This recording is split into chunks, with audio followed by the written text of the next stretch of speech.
찬송 부르겠습니다. 406장입니다. 찬송가 406장 부르겠습니다.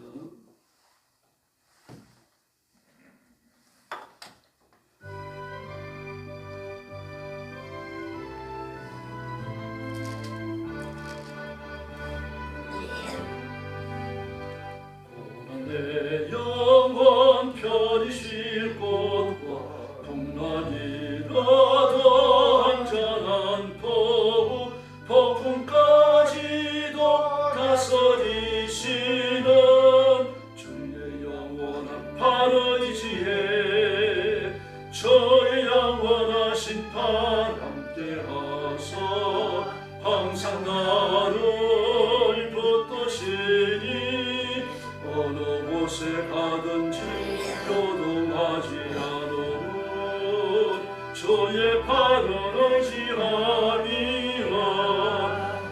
세상 친구들 나를 버려도 예수들 함께 동행함으로 주의 은혜가 충만하리니 주의 영원한 팔의지에 주의 영원하신 팔 함께 하사 항상 나를 붙드시니 어느 곳에 가든지 요동하지 않으면 주의 팔은 의지함이라.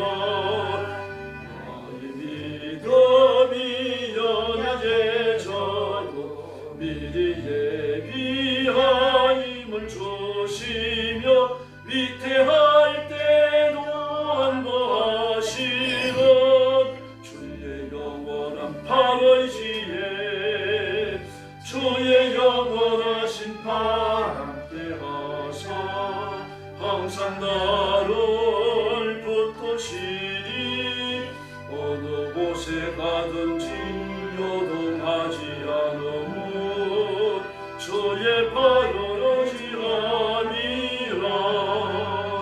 넘지 못할 것 주께 없으니 나의 일생을 주께 맡기며 나의 모든 짐 대신 지시는 주의 영원한 팔의지에 주의 영원하신 팔 함께 하사 항상 나를 붙드시니 어느 곳에 가든지 요동하지 않으면 주의 팔은 의지함이라.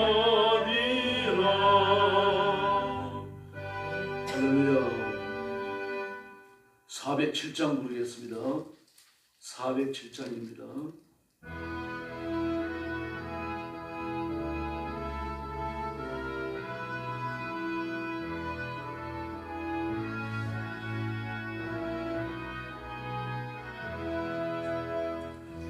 주와 함께 나 죽었으니 그 주와 함께 나 살았도다. 영광의 그 아래 이르도록 언제나 주만 바라봅니다. 언제나 주는 언제나 새 생명 주시나니 영광의 그 아래 기르도록 언제나 주만 바라봅니다. 마음속의 시험을 받을 때와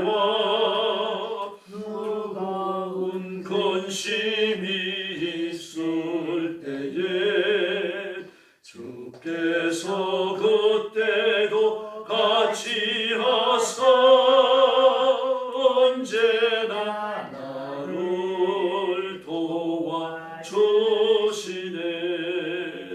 언제나 주는 날 사랑하사 언제나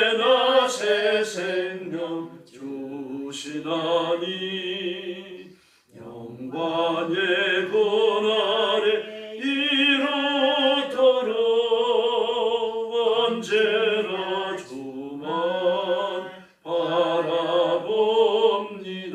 4절 내 몸의 약함을 아시는 주 못 고칠 질병이 아주 없네.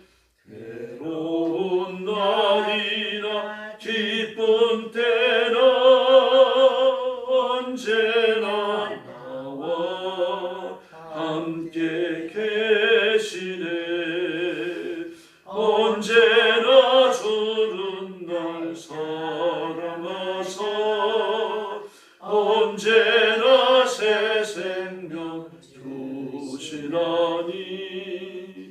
영광의 그날에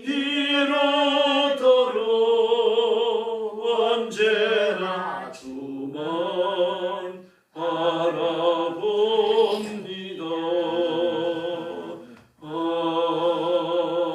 아멘. 신앙 고백하겠습니다. 나는 전능하신 아버지 하나님 천지의 창조주를 믿습니다. 나는 그의 유일하신 아들 우리 주 예수 그리스도를 믿습니다.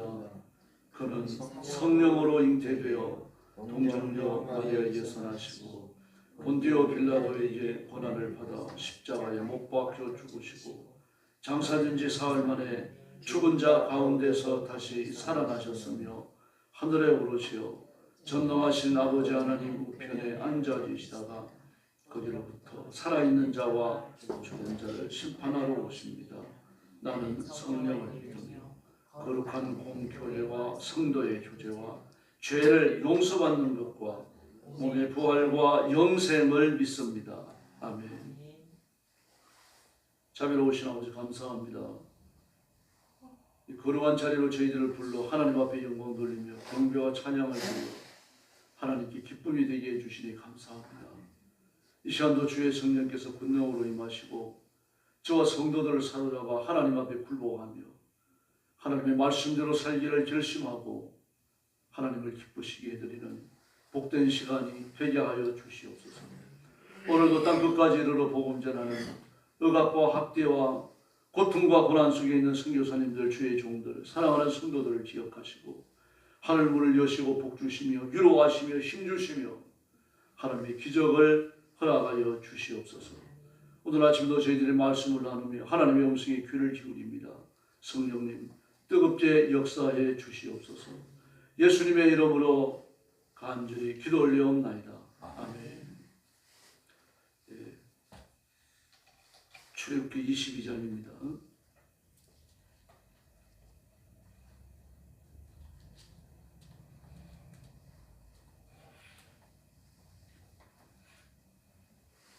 출애굽기 22장 1절 말씀부터 제가 먼저 공독하겠습니다. 사람이 소나 양을 도둑질하여 잡거나 팔면 그는 소 한 마리에 소 5마리로 갚고 양 한 마리에 양 4마리로 갚을지니라. 도둑이 뚫고 들어오는 것을 보고 그를 쳐 죽이면 피 흘린 죄가 없으나 해 돋은 후에는 피 흘린 죄가 있으리라. 도둑은 반드시 배상할 것이나 배상할 것이 없으면 그 몸을 팔아 그 도둑질한 것을 배상할 것이요 도둑질한 것이 살아 그의 손에 있으면 소나 나귀나 양을 막론하고 갑절을 배상할지니라. 사람이 밭에서나 포도원에서 짐승을 먹이다가 자기의 짐승을 놓아 남의 밭에서 먹게 하면 자기 밭에 가장 좋은 것과 자기 포도원에 가장 좋은 것으로 배상할지니라. 불이 나서 가시나무에 댕겨 나까지나 거두지 못한 곡식이나 밭을 태우면 불러온 자가 반드시 배상할지니라.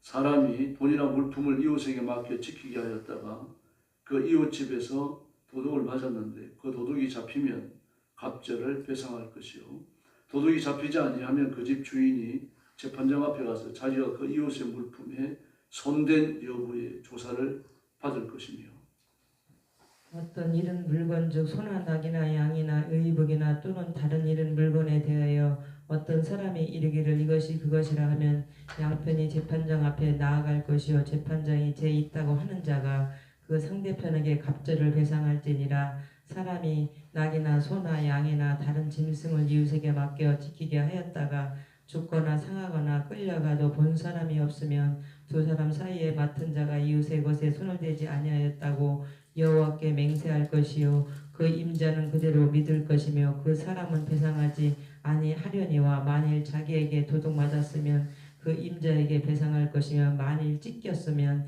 그것을 가져다가 증언할 것이요 그 찢긴 것에 대하여 배상하지 아니할지니라. 만일 이웃에게 빌려온 것이 그 임자가 함께 있지 아니할 때 상하거나 죽으면 반드시 배상하려니와 그 임자가 그것과 함께 있었으면 배상하지 아니할지니라.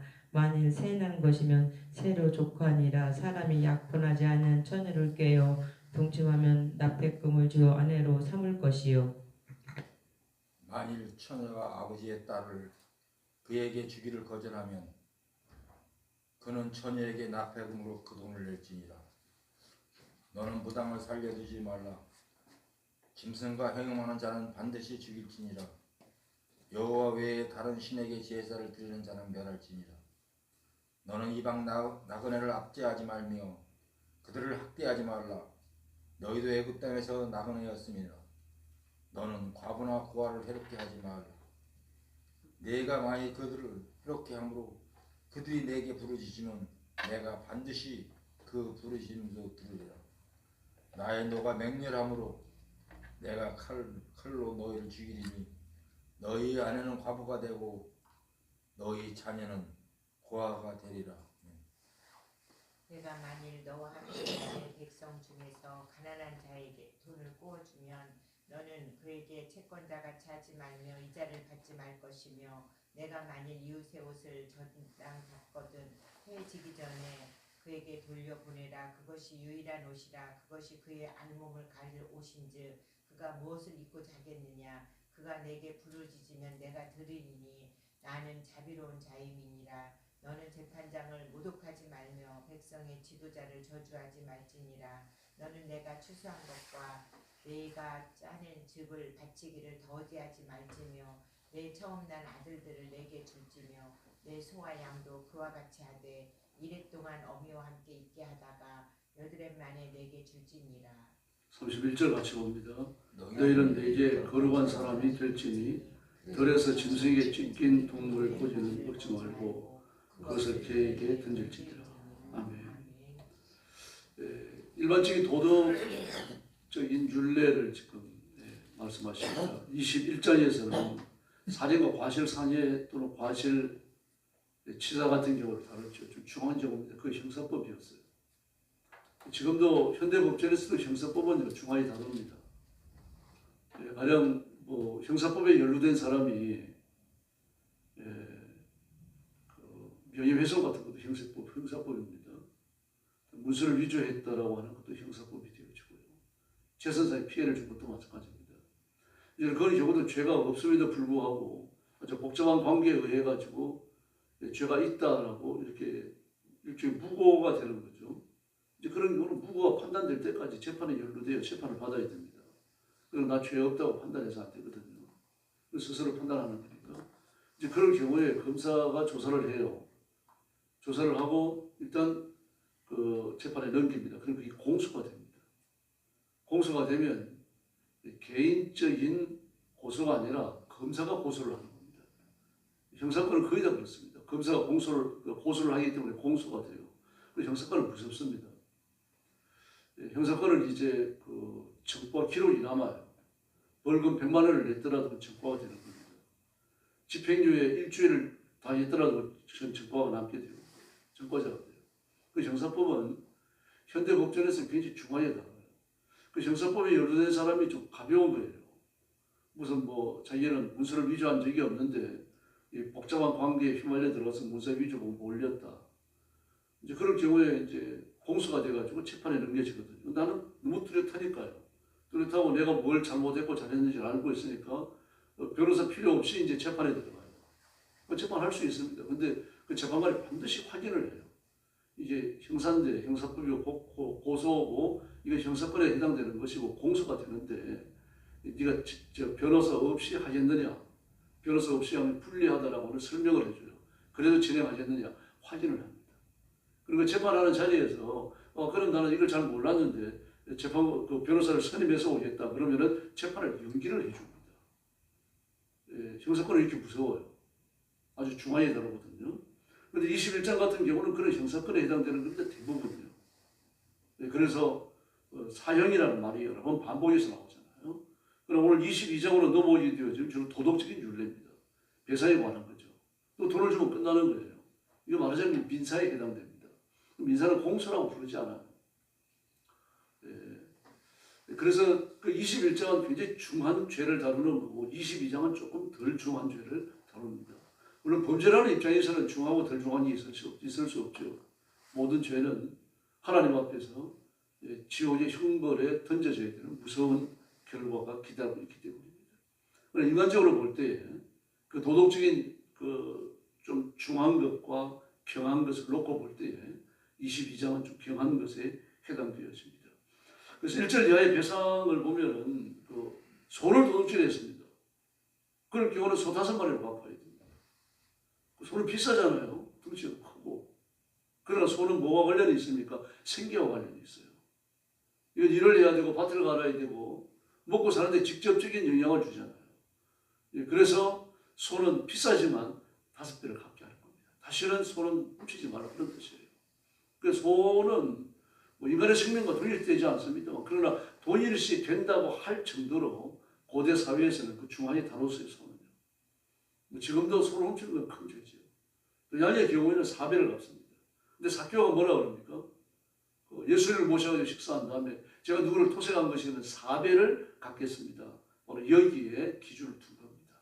그 사교는 누구의 재산을 토색했다 그러면 그 자기가 할 수 있는 최대한을 배상을 해주겠다는 뜻에서 이렇게 얘기했습니다. 그래도 그는 5배를 말하지 않았어요.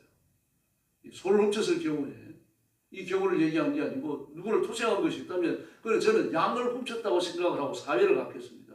그 자신의 죄를 조금은 가볍게 본 거죠. 그래도 그는 대단한 겁니다. 율법적 완전을 위해 노력을 하고 있으니까요. 근데 2절 말씀에 보니까 이제 도둑이 뚫고 들어온다 그랬죠. 뚫고 들어온다. 몰래 들어온 거죠. 제가 여러 번 설명을 드렸죠. 유대인들이 살고 있는 서민들의 집은 도둑이 문 열고 들어올 수가 없습니다. 벽을 뚫고 들어와야 돼요. 문이라고 해봐야 출입문 하나밖에 없는데 밤이 되어지면 그나마도 침상을 갖다 놓거나 도둑이 문을 열 수가 없습니다. 문을 열려고 하면 식구들 다 두드려 끼워야 돼요. 그래서 침상을 걷어 올려야 됩니다. 그러면 벽을 뚫고 들어오는 수밖에 없습니다. 벽은 이제 그 진흙과 역청을 이어가지고 만듭니다. 그래서 뭐 웬만해 큰 비가 와도 벽을 치고 들어오지 않습니다. 그러니까 이제 그 도둑은 뭐 되게 혼자 다니겠지만 그러나 벽을 뚫는다고 하는 것이 혼자는 힘드니까 아무래도 좀 2명 이상은 다니겠죠. 이제 그럴 경우에 도둑이 들어올 걸 예비하고 있다가 머리맡에 이제 몽둥이 같은 걸 준비해놨어요. 그래서 도둑이 들어오니까 얼른 휘둘렀는데 머리에 맞아 죽었습니다. 이런 경우는 살인죄가 해당이 안 됩니다. 밤에 일어났기 때문에. 그러나 낮에 일어났을 경우에 그런 경우는 소리를 지를 수 있고 문 열고 나갈 수도 있고 말이죠. 온갖 그 구조를 다 요청할 수가 있잖아요. 그런데도 불구하고 죽였다고 하면 이 고의적 사죄도를 보는 겁니다. 이제 그런 경우에는 성경은 살인죄고 그에 대해서 우선 신고를 해야 됩니다. 이렇게 되면 이게 형사가 되는 거죠. 이제요. 이런 걸 죽여야 됩니다. 다시 사형을 당해야 됩니다. 무섭습니다. 도둑을 죽였는데 살인이 되는 거죠. 요즘도 그렇습니다. 옛날에 여러 해가 됐습니다. 아마 한 20년 정도 된 것 같은데 어떤 슈퍼에 이제 도둑이 자꾸 든 거예요. 도둑이 든데 뭐 많은 걸 훔쳐가겠습니까? 슈퍼에서 뭐 술이나 훔쳐가고 담배나 훔쳐가고 이제 이러니까 그래도 이게 뭐 여러 번 반복되어지니까 이게 기분도 나쁘고 재산상의 손해도 있는 거죠. 그래서 고챙이 같은 걸 준비하고 있다가 도둑이 들어와서 훔치려고 이렇게 찔러버렸어요. 근데 죽었습니다. 그 재판에 넘겨졌는데 이게 과실치사냐, 참 이게 정당방위냐, 과잉방위냐 이렇게 따질 겁니다. 정당방위는 이 벌이 거의 뭐 집행유예로 끝납니다. 그러나 과잉방위가 되어지면요 벌금을 내야 됩니다. 감옥을 갈 수도 있는 거죠. 사람이 죽었으니까요. 과실치사는 맞아요. 과실치사는 맞는데 이게 정당방위냐, 과잉방위냐 놓고 재판을 했는데 이게 정당방위로 끝났습니다. 근데 그때 정당방위로 끝낸 것이 사실은 사회적으로 조금 문제가 됐었어요. 그러면은 도둑놈이 들어왔을 경우에 흉기를 휘둘러고 죽여도 괜찮으냐? 이제 이런 것들이 세워지는 이슈가 되었습니다. 사람의 생명에 대한 너무 경시한 것이 아니냐. 그러나 그것도 이제 밤에 일어났기 때문에, 밤에 일어났자 준비하고 있다가 벌어진 일이기 때문에 문제가 큰 걸 그렇게 봤습니다. 어쨌든 이런 것처럼 예민한 문제는 법정에서 다루기가 쉽지 않습니다. 그런 훔친 것은 반드시 물어내야 합니다. 만약에 도둑질을 했는데 그렇게 벽을 뚫고 들어가지고 뭐 어쨌든 뭐 이렇게 잡혔습니다. 잡혔다고 하면 반드시 물어내야 됩니다. 훔친 거 물어내야 되고, 만약에 물어낼 것이 없으면 몸이라도 팔아가지고 물어내라. 무섭죠. 대단히 무섭죠. 몸이라도 팔아가지고 물어내라.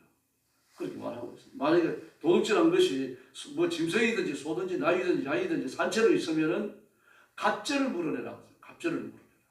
조금 가볍죠. 그 1절에 나오는 것과 1절에 나오는 도둑질과는 조금 가볍습니다. 1절에 나오는 도둑질은 나중에 잡힌 거죠. 이 두 번째 나오는 도둑질이 현장에서 붙잡힌 겁니다. 어쨌든 말인데 그럴 경우에 갑절을 물어내라라고 말씀을 하십니다. 그런데 이사야 40장에 보면 뭐라고 말씀하십니까? 여호와의 손에 배나 갑판 던지라 할지니라 이렇게 말합니다. 배나 갑판 여기에 해당되는 말씀입니다. 예수 그리스도의 십자가의 대속이 우리의 죄를 완벽히 율법적으로 해결했다는 그런 뜻입니다. 이렇게 구약에 나오는 이런 교훈들이 예수 그리스도의 십자가 보혈의 그 공로가 이게 두 군데서 비교되고 있다는 걸 주의하셔야 됩니다. 사배로 갖겠습니다. 사키오가 말했죠. 여호와의 손에 배나 갚아졌습니다. 이사야 40장에서 하나님께서 하신 말씀입니다. 또 5절 이하에 보면 어떤 사람이 그 집중성을 풀어놔가지고 이웃에 가서 뜯어 먹었어요. 그래서 풀을 뜯기 하다가 집중성이 남의 밭에 농작물로 넘어가 남의 밭으로 넘어가서 그걸 뜯어 먹었습니다. 이 고의든지 고의가 아니든지 뭐 고의인지 고의가 아닌지 이건 밝히기 힘들죠. 그러나 남의 밭에 농작물을 뜯어 먹었다라고 하는 건 드러나는 건 아닙니까? 그럴 경우에는 자기 밭에서 가장 좋은 것으로 배송해 주라고 말합니다. 이게 좀 이결적입니다. 불이 나가지고는 이웃집 밭에 걸 태워버렸습니다. 그것도 여기 보면 낯가리라고 그랬잖아요. 추수 문제예요. 그리고 아직 추수가 되지 않았다고 하더라도 그 추수 때 일어난 이 불입니다. 이걸 지금 중앙에 다루고 있는 거예요. 이제 이걸 가지고 뭐 추수가 끝나가지고 낯가리를 쌓아놓고 지금 추수를 하는 중이가 밭에 그냥 그 고기에 숙이고 있는 곡식들이 있는데 그걸 태워버렸어요. 그럴 경우에 뭐라고 말합니까? 반드시 물어주라. 반드시 물어주라. 이 갑절이 없습니다. 그러나 이 과실을 인정하라는 이야기죠. 다음에 7절 이하의 말씀을 보니까 그 이웃이 어떤 여행을 가든지 중요한 일이 있어가지고 물품을 보관해달라고 맡겼는데 도둑이 들어와가지고 훔쳐가 버렸어요. 만약에 도둑이 잡히면 도둑이 갑절을 물어내면 됩니다. 근데 도둑이 잡히지 않았다면요. 이럴 경우는 쇼를 할 수 있으니까 그를 데리고 하나님 앞으로 가라. 재판장 앞으로. 재판장과 하나님을 교적으로 쓰고 있습니다. 이때 재판관은 하나님을 대신해서 재판을 내리기 때문에 그 권위를 그렇게 높게 본 겁니다. 지금요. 그 재판관의 판결을 하나님의 판결과 똑같은 것으로 받아들이고 개인적인 복수를 하지 말라는 이야기입니다. 네, 그래서 하나님 앞으로 이 말씀은 또 주님 앞으로 또는 재판관 앞으로 이렇게 해석할 수 있는 그런 가가지고 판결을 받아야 됩니다.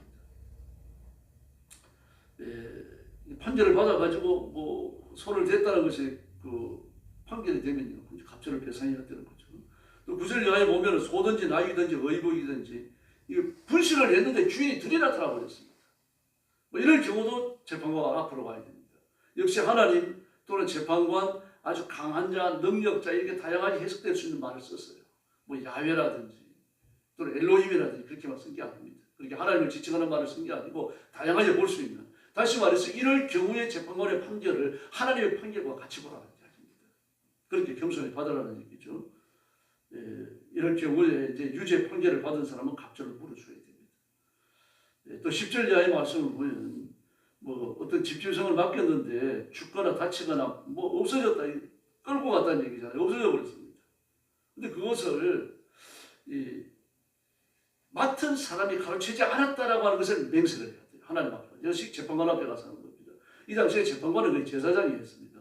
그 제사장 앞에 가서 하나님 앞에 이제 맹세하는 거죠. 만약에 맡긴 주인이 맹세를 받아들이면 그걸 끝나는 겁니다.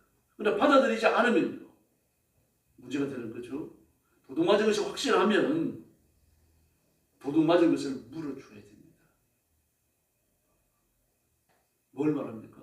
혹시 팔아먹었을지 모른다. 그걸 지금 벽에 깔고 있는 말입니다. 의심하는 거죠. 그 의심을 법속에 집어넣었어요. 그러나 확실한 건 아닙니다. 다음에는요. 찢겨 죽었다고 하면 그 증거를 가져가야 돼요. 증거를 가져가서 찢겨 죽은 것이 확실하면 이거 물어내지 않습니다. 다음에 14절 이하의 말씀을 보면 짐승을 빌려왔는데 다치거나 죽었어요. 근데 만약에 빌려준 주인이 그 자리에 있다고 하면 괜찮습니다. 손해배상을 안 합니다. 그 자리에 함께 있지 않았다면요. 반드시 손해배상을 해야 됩니다. 그러나 만약에 죽지 않았다고 하더라도 새를 죽어서 빌려왔다고 하면 그 새돈을 계산해 주라 이렇게 말하고 있습니다. 그 다음에 이제 16절 이하에서 이제 여러 가지 복잡한 걸 또 이야기합니다만 그 혼인빙자 우리 형법에 보면 혼인빙자 간음죄가 있죠. 여기도 혼인빙자 지금 그 동침죄를 이야기하고 있는 겁니다.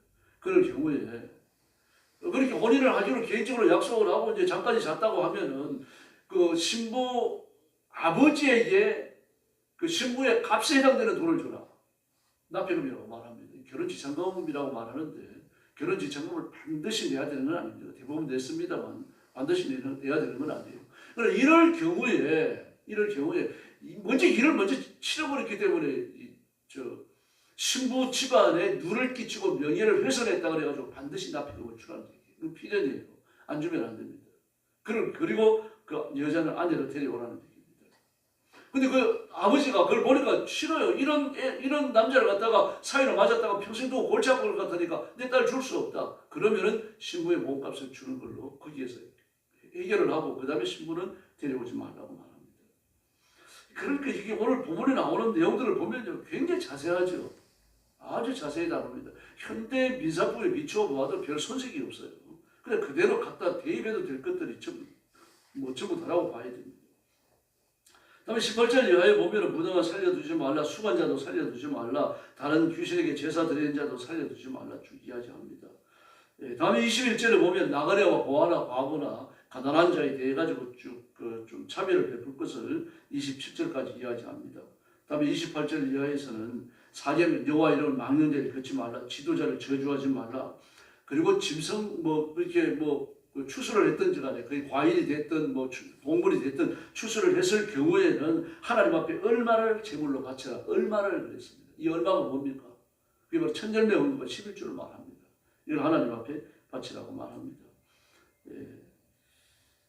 심지어 올리브를 짰을 경우에까지도 여기에 지금 하고 있습니다. 다음에 초태생을 바쳐야 됩니다. 사람이 됐든 짐승이 됐든 초태생을 갖다 바치고 그 다음에 31절 이하에서 맹수에게 찢겨 죽은 짐승의 고기를 먹지 말라. 이게 가축이 됐든 가축이 아니든 간에 맹수에게 찢겨 죽은 이 시신이 들판에 있으면 그 가져다가 요리해서 먹지 말라는 얘기예요. 그래서 뭐라고 말씀하십니까? 너희는 나를 섬기는 거룩한 백성이다. 다시 말해서 죽은 것은 저주받아 죽은 거죠. 심판받아 죽은 겁니다. 피를 흘린 거죠.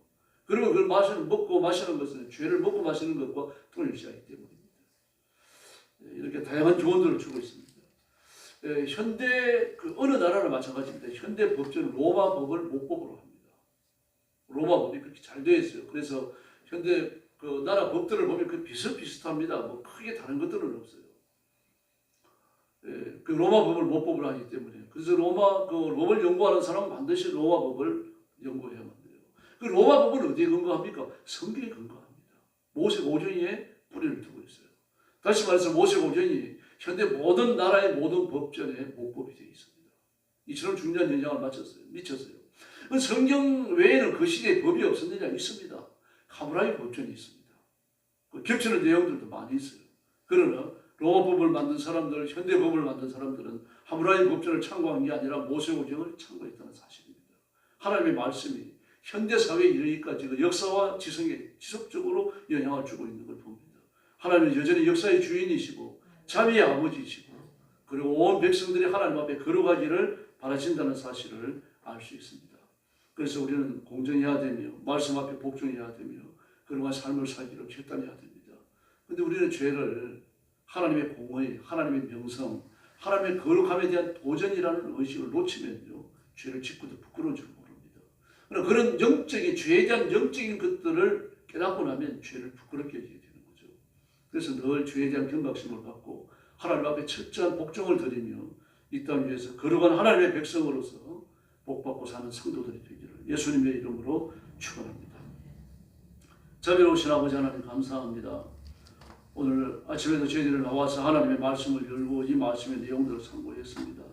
말씀이 인도하는 대로 따라가게 하시고 말씀이 서는 곳에서 서며 말씀이 명령하는 것을 두려움 없이 수행할 수 있도록 인도하여 주시옵소서. 사람의 눈치는 볼 줄 알면서 하나님의 말씀 앞에서 하나님의 눈치는 보지 않는 뻔뻔한 그리스도인이 되지 않게 하시고 우리의 양심이 화인 맞지 않게 해주시고 철저한 복종과 철저한 존중을 하나님 앞에 드리며 하나님 앞에 날마다 새로운 결단으로 순종하기를 다하는 열정으로 인생을 살고 복받는 성도들, 승리하는 일꾼들 되게 하여 주옵소서.